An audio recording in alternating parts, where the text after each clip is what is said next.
yollardan azat. Bugün olsa sen bana ya gittin birin kovala. Canın sağmı nirede sen neme bolli sana birden. Alada koydun fikirlerde men. Vakt tapanın menden kovulmi, geçileri ya mundulmi. Yer unağı diyan unutma şunu. Derdimi paylaşanım bugün benim derdim olmi. Eken tercihlerim görmedi iyem sonlu. Düşündüler de bana bu ayrılık kimden oldu. Erkek ağlamı diyenek gözlerim yaştan oldu. Derdimi paylaşanım bugün benim derdim oldu.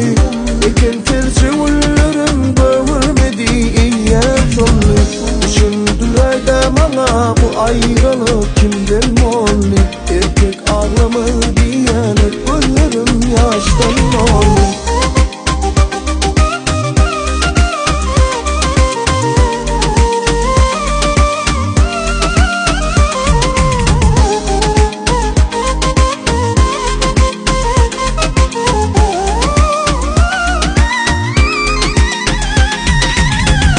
Göresin gelmedi mi ya yüreğin şeyle soğudu mi?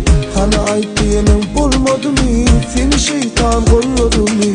Bağışlı seni saklap bilmedim, öz hayali eklep bilmedim. Bilyen canım şunu için gittim.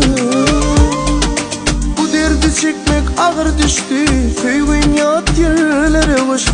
Son sözüm unutma beni. Derdimi paylaşanım bugün benim derdim oldu. Eken tercihlerim görmedi iyem sonlu. Düşündüler de bana bu ayrılık kimden oldu. Erkek ağlamı diyenek gözlerim yaştan oldu. Derdimi paylaşanım bugün benim derdim oldu. Eken tercihlerim görmedi iyem sonlu.